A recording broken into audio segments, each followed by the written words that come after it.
This is video number 2 in the Craftsman 150 Drill Press Rebuild series. If you haven't seen video number 1, click the link at the top of the screen. Hello everyone, I'm Jeff and welcome to my shop. This video is going to be a long one, so let's get started. Okay, so the first thing we're going to do is remove the feed stop collar, and to do that we're going to lower the quill about halfway and lock it in place.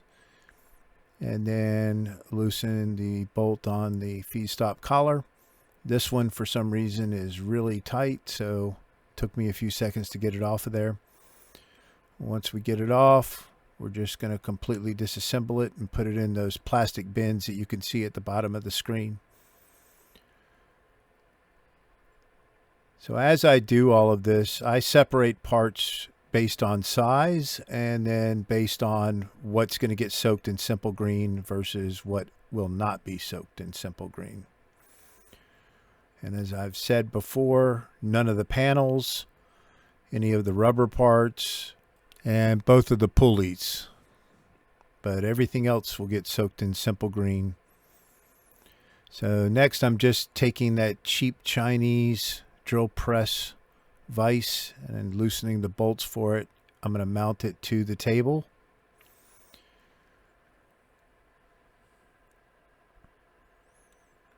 So that we can remove the chuck from the quill.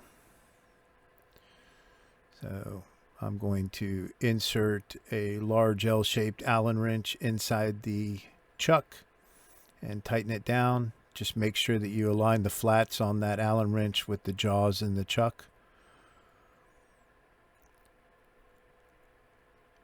And then we'll install the cheap Chinese drill press vise. Now, it's the only thing I use these vices for. I have much better vices for working on the drill press, but these cheap ones are quick and easy, and all I use them for is installing and removing chucks.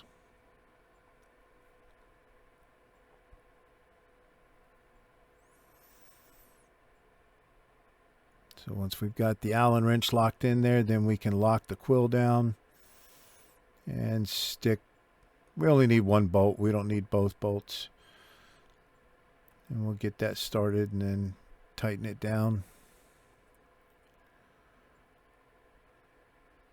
And there we go.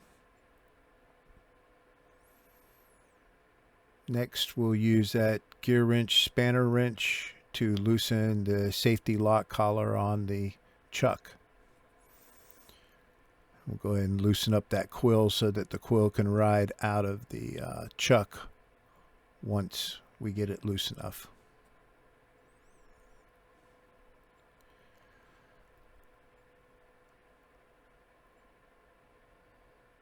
And there it goes.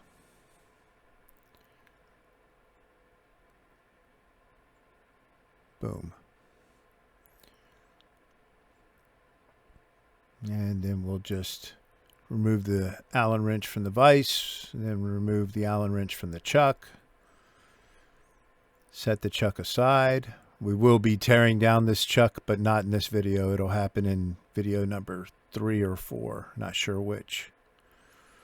We'll take the vise back off of the drill press. Now we're on the other side of the drill press, and we're going to loosen the thumb screw for the tension knob or hand knob, and then let the hand knob ride the tension out of it, and the quill should come all the way down. So the quill is still being held inside the drill press right now by the pinion, so we don't need to worry about it falling just yet. There's a spring. The knob and the screw. And next we're going to lock the quill down so it doesn't fall out. Now we're going to be loosening the bolt that is on the bottom side that holds the pinion in place. And that's a 1/2 inch, by the way. 1/2 inch wrench. Now on that bolt there, it's a dog point bolt, and on the end of it there is a fiber washer. So we're going to separate the fiber washer from it because the fiber washer will not go into the simple green.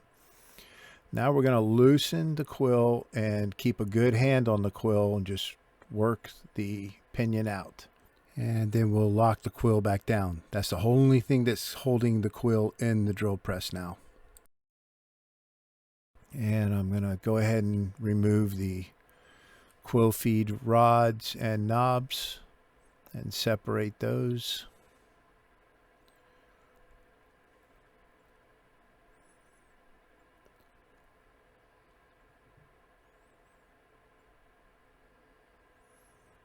And sorry, I'm working with a new camera and I thought everything was in frame, but I guess not. Next, we're going to be removing the feed stop bracket and the feed stop rod. So we need a 7/16 wrench for that nut.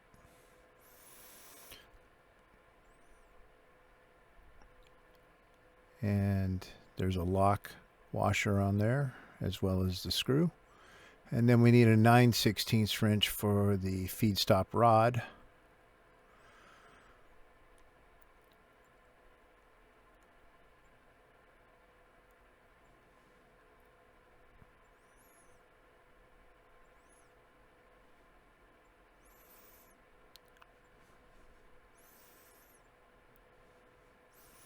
And then the bracket will just come straight down with it.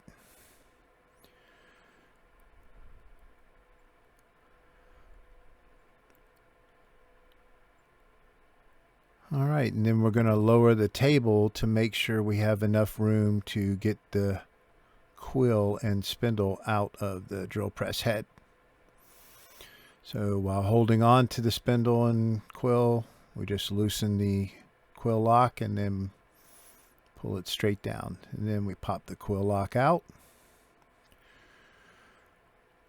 and disassemble it. So this is the OEM style that has the chrome handle on it. So there's a set screw in there. We need a 3/32 Allen to get that out. Separate all those parts out of frame. Sorry.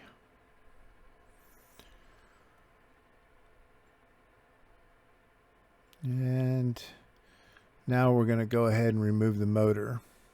So I just want to verify that that stud is not the style that goes into the head casing.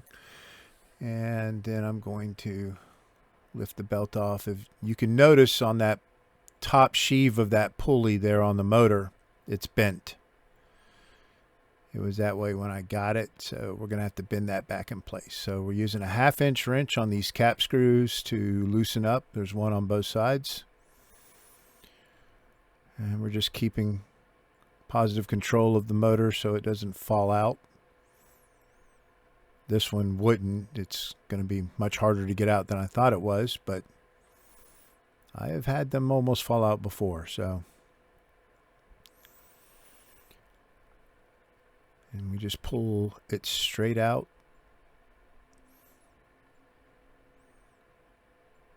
And there it is. And in my previous video, I mentioned that this is a 3/4 horsepower 3450 RPM motor. So it's not going back on this drill press because that's too fast. We need a 1750 RPM motor for the drill press. So we're just going to set it aside for now. And I'm using PB Blaster on the column where the head engages the column, because it's pretty rusted on there.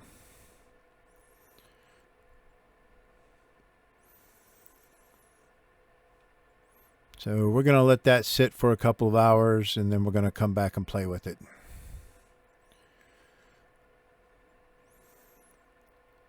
So now I've got the drill press on the floor I'm going to go ahead and loosen the table and slide it to the rear so that I can stand on the base and loosen the head and try to get it off of this column.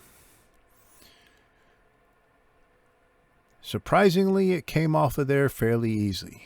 It looks like I'm struggling with it, and I am, but I've had them much worse. So you just got to work it till you can get it off of there. 2 people would be ideal rather than just one person trying to do this. And it gets real fun when you're doing this on a floor model. Next, we're just going to loosen the table's lock and lift the table straight up as well. And pull it off of the column.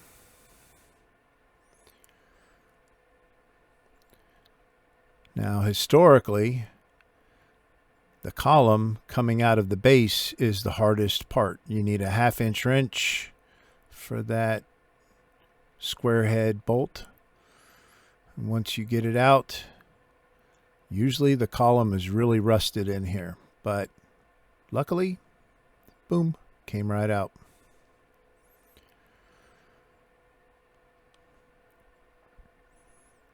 And then we need something to pop out the shoe. And there's the shoe.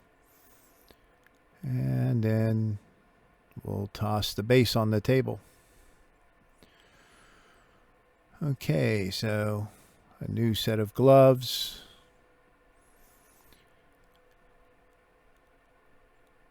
And we're going to pull out the column or the headlock and separate all the parts. And then the table lock, same. Don't worry about getting the parts confused because all of the table lock parts are smaller than the headlock parts. And then we get into the fun stuff. So, apparently some dirt daubers or something made nests inside the holes that should have 2 round head, flat tip screws in them, one on each side, that hold the spindle pulley assembly in place in the head. However, I discovered that there were no heads on these screws, so somebody had broken them off somehow.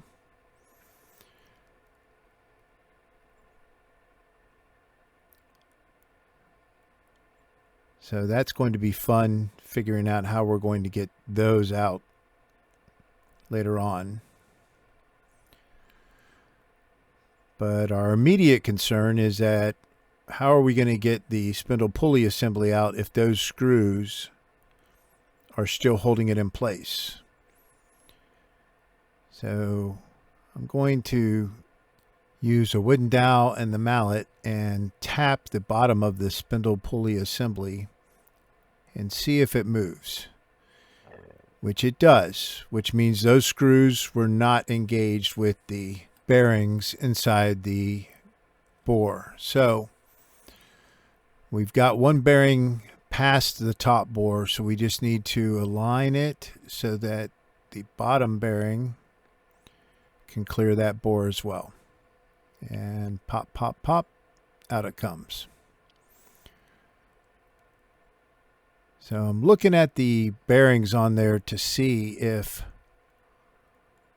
there's any markings on the bearings as far as those screws being broke off inside there. And once I got the head back up and looking in there, sure enough, those screws were broke off inside the bore, meaning somebody had already broken them off. And they were pretty well stuck to the inside of the wall of that cavity. I had to use a screwdriver to break them loose. So they've been broke off in there for quite some time.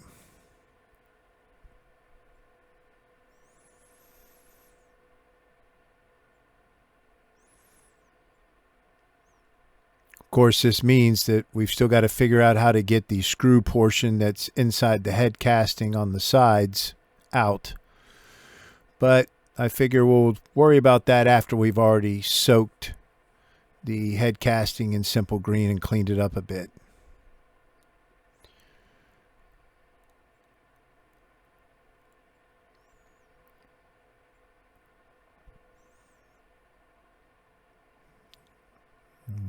I dropped one of the pieces while I was trying to hold them up to the camera, but yeah.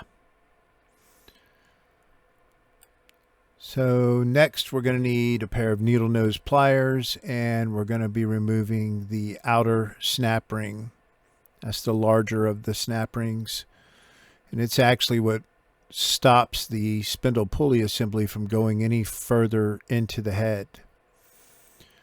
And then we're going to utilize a 1/16 inch punch and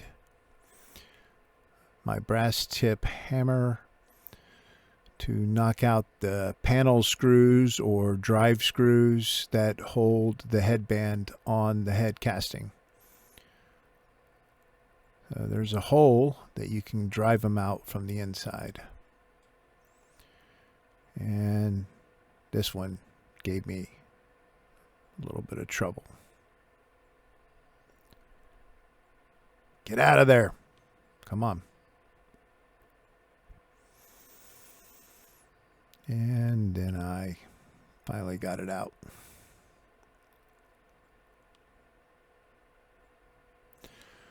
All right, and there's our headband.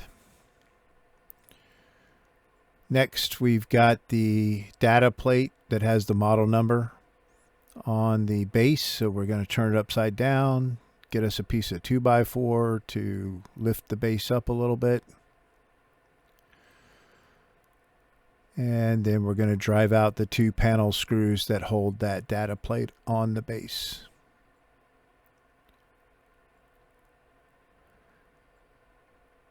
And that little brass hammer just wasn't doing it for me, so I got a bigger hammer.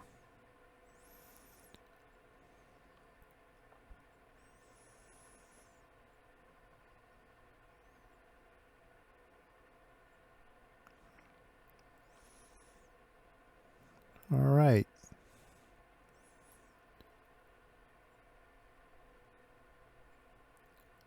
So next we're going to disassemble the spindle pulley assembly. So with some snap ring pliers, we remove that inner snap ring.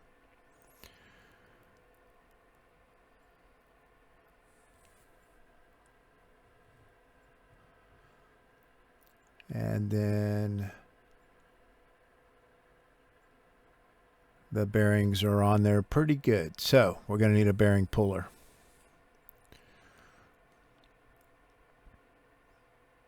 Or a Pulley puller.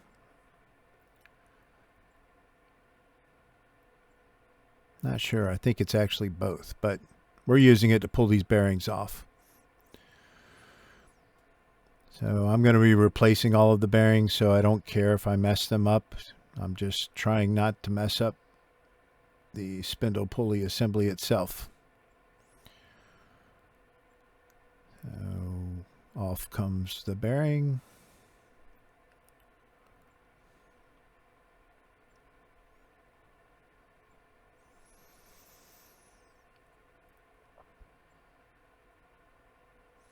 And we're going to look at it pretty good just to see.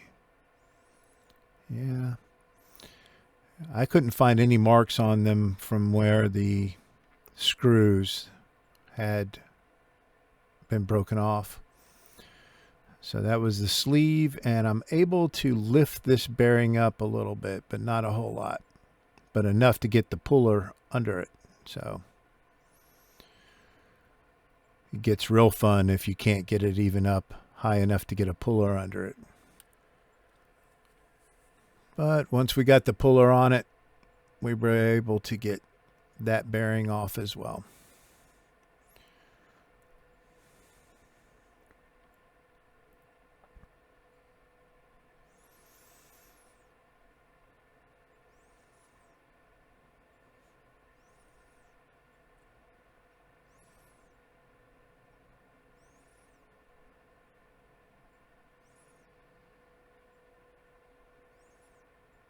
And there we go.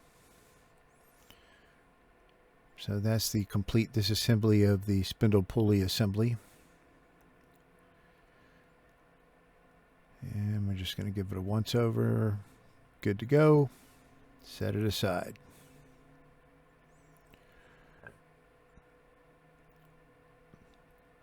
Now we're going to look at the pulley that's on the motor. Probably better just to go ahead and remove the motor from the mount. So mine had square head bolts holding it to the mount.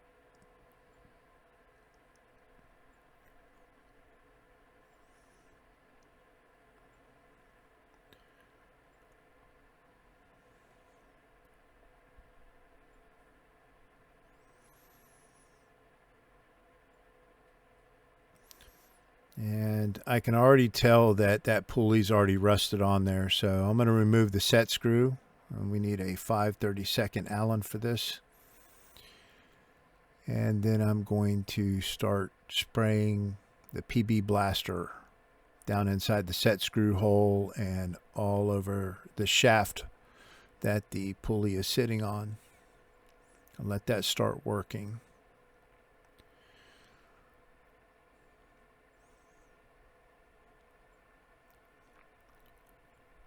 So this was a keyed shaft, but you know, they don't have to have a key. I think it's more secure with a key, but they're also harder to get off if they're rusted on there.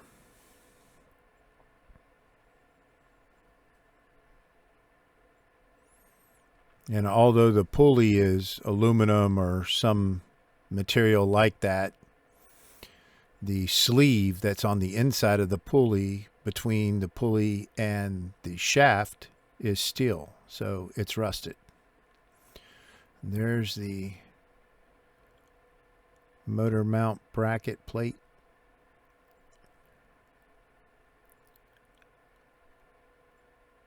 And we're going to go ahead and remove the threaded rod from the motor mount.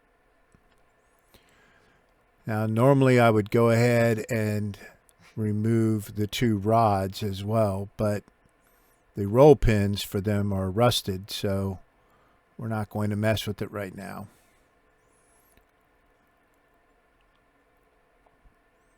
So back to getting this pulley off of this motor.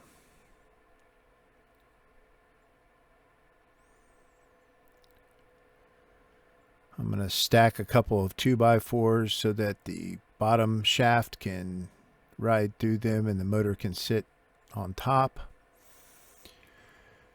And since this pulley is already bent, we're going to use a puller. Now, this is not the best way to remove the pulley, because if the pulley is not bent, you stand a high probability of bending the pulley. But we're already going to have to work on straightening out this pulley after we get it off of here, so go for broke.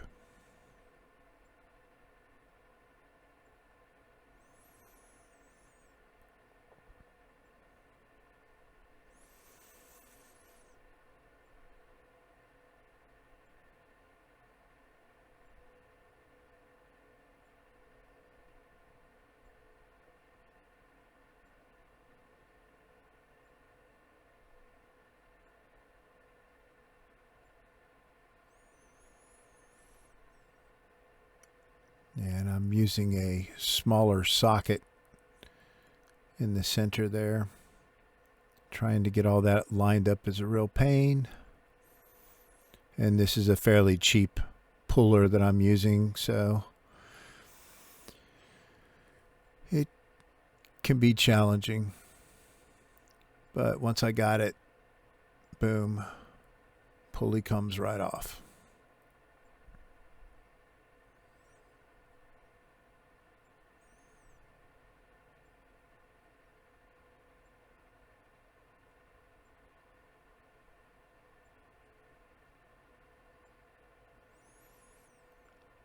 And you can see that bent spot on the pulley. All right, so we're done with this motor. We're just going to set it aside.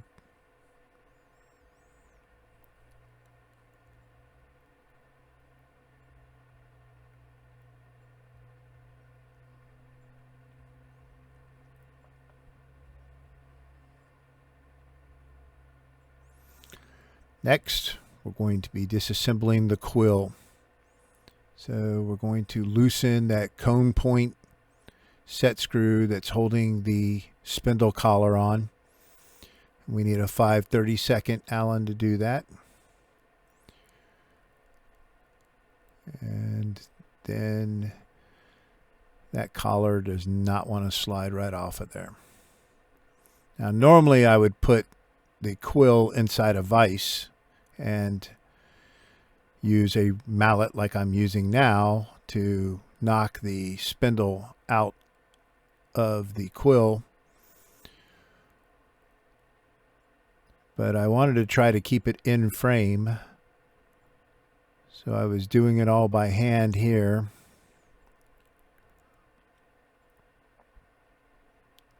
And a little PB blaster to see if we can't get that spindle collar off of there. And that loosened up the spindle collar. But the spindle is pretty well inside those bearings that hold it in place. So we can get the collar off, and then the rubber washer was stuck to the bottom of it. And then the flat washer,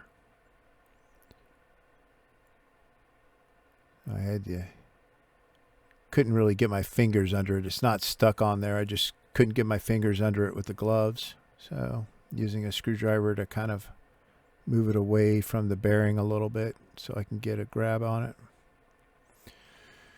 There we go.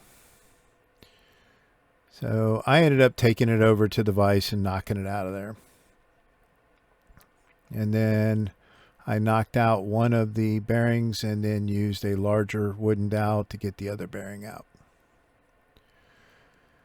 And next, I'm going to remove that snap ring that's on the quill. So trying to keep it in frame, I started it off with a flat tip screwdriver, but ultimately I take it back over to the vise and I use 2 pair of vise grips and clamp them onto it and kind of pull it off.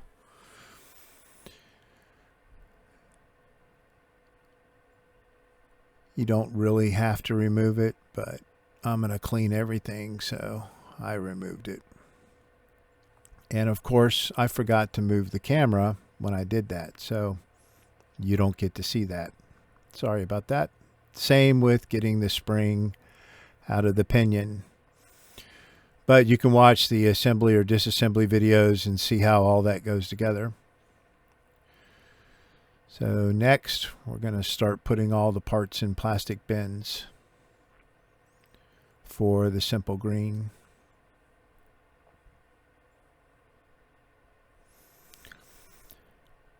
And speaking of the pinion, I could not get the pinion out of the hub, so I'm going to soak it as well.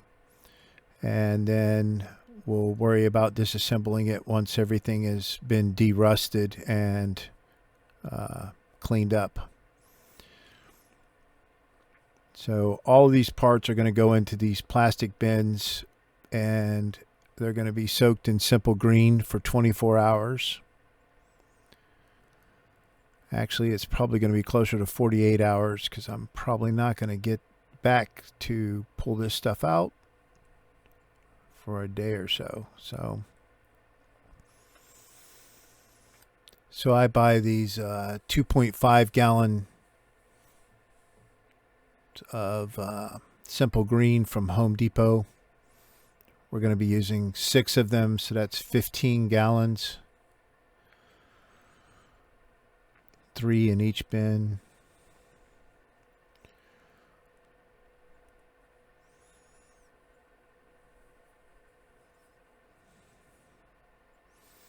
And I reuse the simple green, so After it's done its job, I'll pour it all back inside these containers.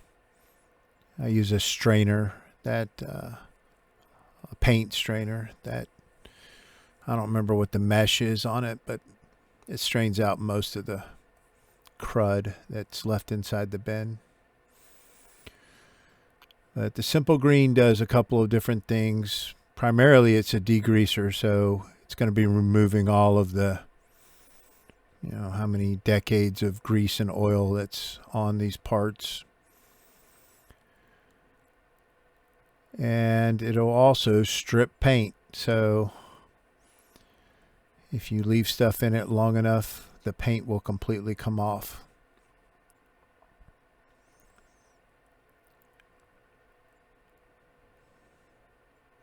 And I'm going to be repainting this drill press, so that's fine. If you're one of those people that wants to preserve the paint or the patina, then Simple Green, used sparingly and for a short time, is relatively safe, but you do not want to soak stuff in it for overnight.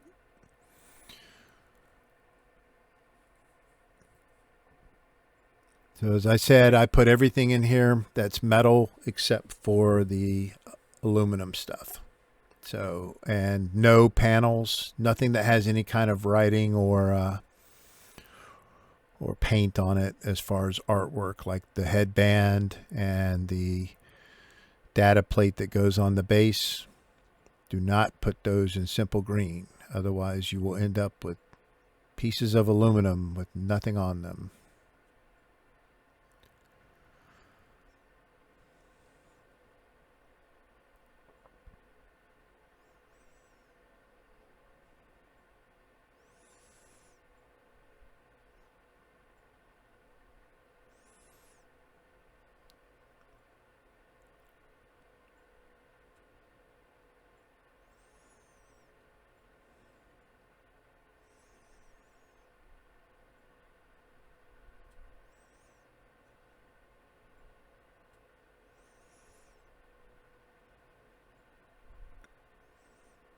I think we've got one more to go, and then we're good.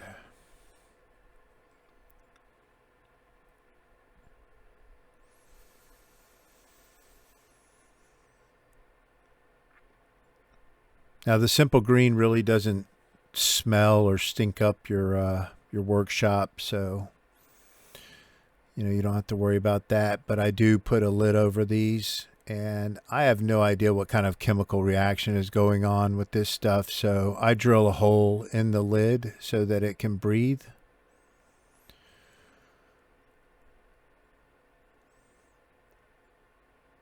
Probably overkill, but it is what it is.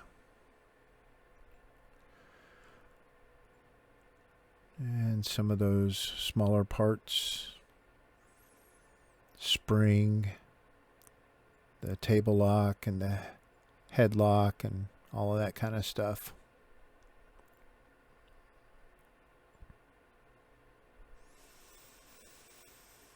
And then the small parts, I will use a mesh strainer, dump them into that, and then set that inside the Simple Green, so I don't have to go fishing for those parts when I drain all of this. And there goes the spindle. Throw the lids on there, lock them down.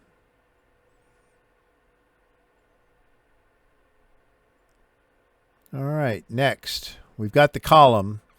Now we could soak it in Simple Green as well, but I'm just going to clean it up with some Simple Green. Knock most of that PB blaster off of it. And then we're going to de-rust it.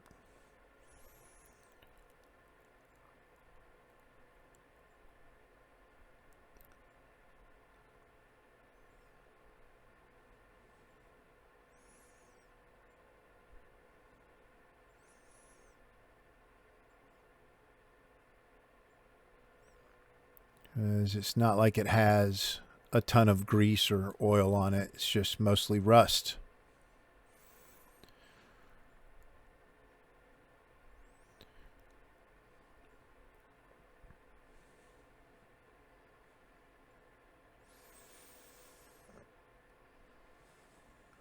So, citric acid.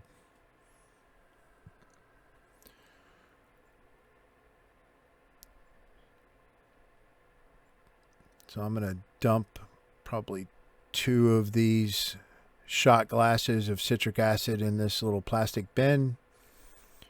And then I'm going to fill it up with some cold water. And then I'll dump, I don't know, 2 or 3 more shots of citric acid in there. I'm doing all that just to get the citric acid dissolved.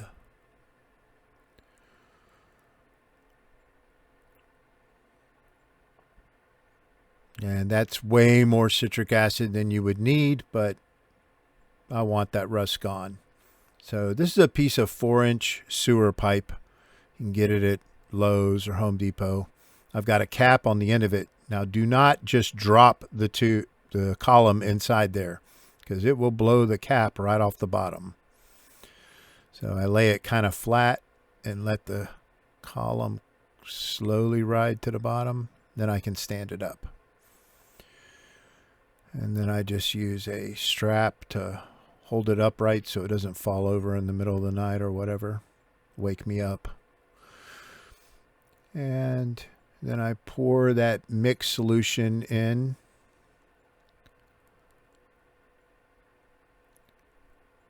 And there's my dog peeking his head out of the basement. Wash my little plastic bin out. And then I'll fill this pipe up until it's about 2 or 3 inches above the top of the column. And that will pretty much wrap up this video. So if you enjoyed this or you found it helpful, please like and subscribe. Video number 3 coming soon, where we will continue rebuilding this drill press. As always, I appreciate it. Thanks for the interest, and I'll see you next time.